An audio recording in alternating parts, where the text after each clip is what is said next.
What is going on, tribe, and welcome back to another video with me, your bald-headed boy Scribe. That is right, I am back once again like the Renegade Master. Here today on the channel, I would like to introduce you to a brand new RPG game coming to mobiles near you in the not-so-distant future. That is right, I'm talking about Motto Immortal, where myths shuffle and fates mingle. Thank you, Motto Immortal, for sponsoring this particular video. What can I tell you about Motto Immortals? Well, I've spent some time with it over the last couple of days, getting to grips with it, trying to understand how this game works. And what can I tell you about it? Well, it is a unique combination of many different gameplay styles. So we've got our general hero collector, which is based on both Eastern and Western deities, where you get to build out a roster full of different gods, all with different abilities, different kinds of synergies where you get to play mano a mano, taking on various challenges that can drastically change the gameplay from battle to battle. You've obviously got your standard story-based gameplay where you go through the various quest journeys and you learn the narrative of the world.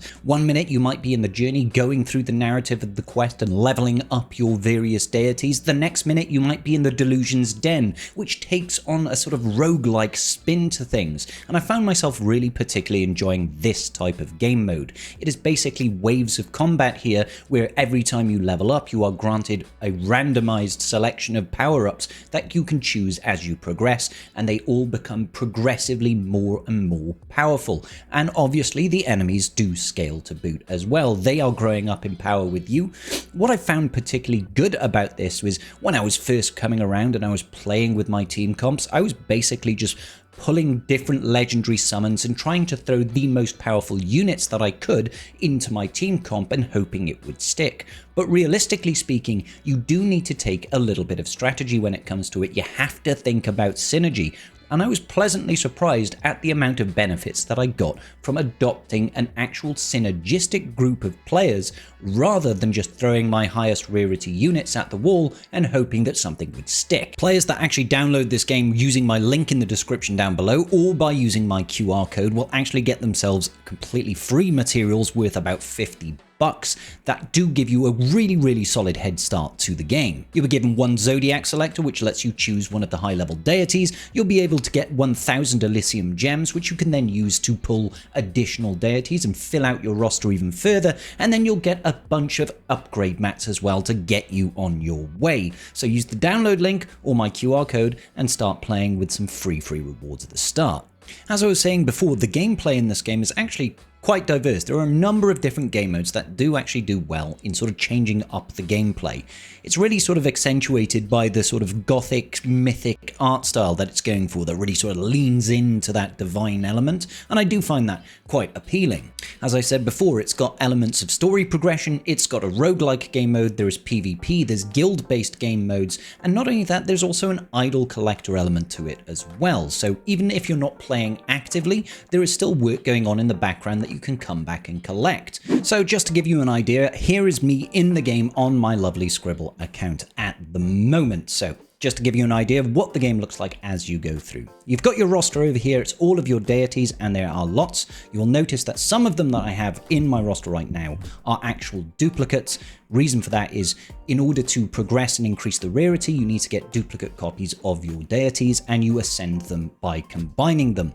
There are quite a lot of deities. If I go ahead and show you if I go over here to the Sanctum, for example, we'll check out the various pantheons that we have. I currently have about 51% of the deities, and there will be more deities releasing as we go.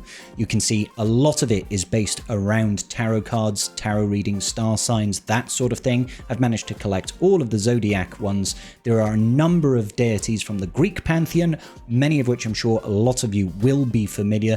So for example, we've got Zeus for example, Dionysus, Nyx, Prometheus, Diana, lots of very familiar names here if you've got any sort of background history that touches on Greek or Egyptian or Norse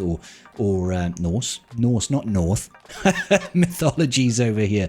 So, and the art style is really quite appealing. I do really actually like the art style. I'm actually nearly finished on the I Ching deities, only 2 missing for me at the moment. In order to actually unlock these, you go through a summoning system. And to get the materials that you need to summon, you basically just have to progress through the game. Doing various achievements will get you unlocks that will let you go ahead and summon various units. You can also get different types of summons, so you can get them based on particular types of suits, which goes back to the whole tarot card aesthetic that we've got. So obviously you've got, you know, spade, you've got diamonds, you've got hearts, you've got clubs, etc., etc. And then within those different typings as well, you will have further differentiations. So you can see over here, my Cancer is a heart faction, but she is also arcane, and she is also a support type unit. You get other ones such as attackers, you can get tanks and all that sort of thing. And the way that you mix and match these units will increase the level of synergy and therefore their performance in various game modes. And that is a very, very important part of this game.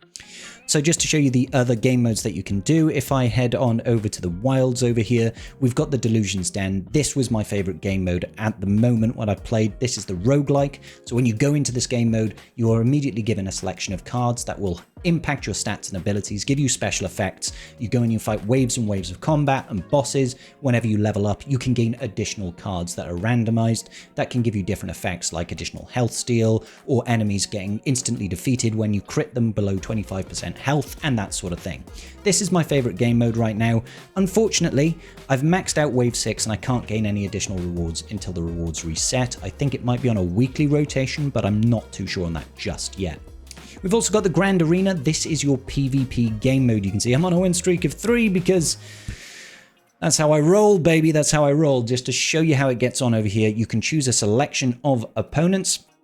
Now, I would have to purchase a ticket over here. I'll go ahead and just purchase a ticket just to show you what the gameplay looks like real quickly. You go into this combat-based section over here, and you can see, right, so the combat, you'll have 2 frontline fighters, 3 backline fighters. In the top left corner, you can see your power level. Top right corner is their power level, but you'll notice these little stars and the various elements of them. So when you select your units, if you have got synergy to your units, these stars will light up and basically give you significant power boosts. They need to be of the same faction, right?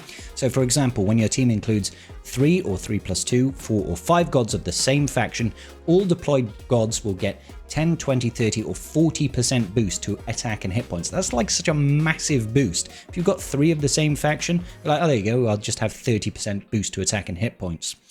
And astral characters will count as any faction, so they've got broader synergies. They can go with literally anything. You do, of course, have faction advantage rules. This is kind of like a rock, paper, scissors, or in this case, a rock, paper, scissors Spock setup with I'll deal increased damage to specific faction types. Now, my particular faction, I like to go with spades because I've got some decent deities for spades. In particular, my assassin over here does really, really good damage. And then I like to make sure that I've got some support healers, support units to keep my team alive, give me some additional heal, give me some control, and that sort of thing.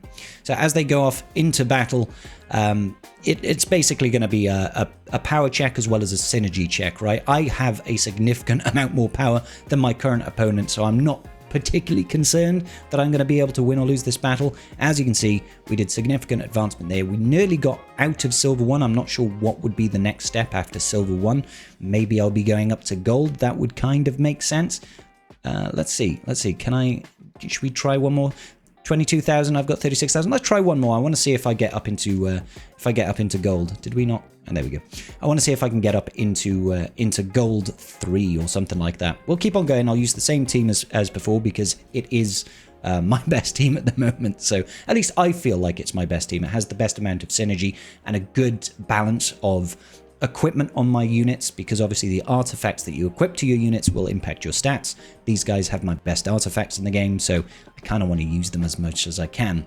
And plus, I like the level of synergy that I get. Oh my god, I'm just 12 short. 12 short. Let's come on. We'll see if we can do one more. Can I do one more? Let's do one more, just so that I can hopefully get into Gold, because otherwise that is going to be playing on my mind for the rest of the day. And I can't be having that, ladies and gentlemen. Can't be having that. Let's see if we can take out this extra dude now. Looks like we're doing okay, truth be told. We've got a significant amount more power, like I said, so I shouldn't be losing this battle, I don't think. No, it's a one-way show here today. All right. There we go. Put us into gold 3. Super. So obviously, as you are in various tiers, the tiers will give you different types of rewards. I'm currently in gold 3, so I've gotten myself these extra warriors tomes. You can use these in shops to get various stuff. And I've gotten myself some Elysian Gems, which I can use, of course, to get more and more summons of more deities. And it goes all the way up to Mythic 1 right at the top. I don't think I'll be able to compete with the top of Mythic 1, but you get the gist of how that game mode works. You've also got the Celestial Spire, and I've gotten up to, well, I'm closing in on 60. I don't think I have enough power just yet. I might be able to luck out on this battle to win through, but it goes increasingly difficult as you progress through the tiers. So I have a feeling I'm at my limit right now. I might need just a little bit better gear, some better artifacts, maybe a little bit more levels on my deities before I can tackle it. Although it looks like we're doing very, very well.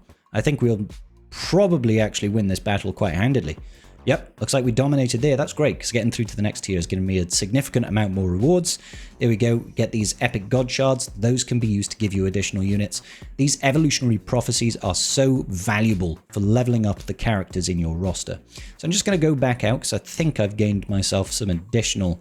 Oh, I need 40 more floors for that. I thought I gained some of these, but that's okay. All right, so there we go. This is what I've unlocked at the moment. The bounty pool is something entirely different.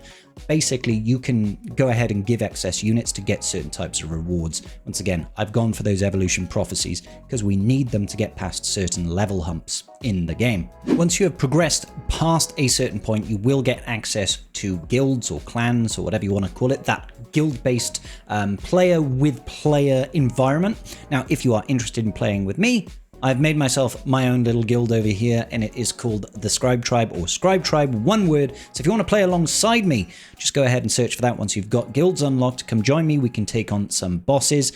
Right now, the boss over here is the Grim Surge. He looks like some rather large hell steed.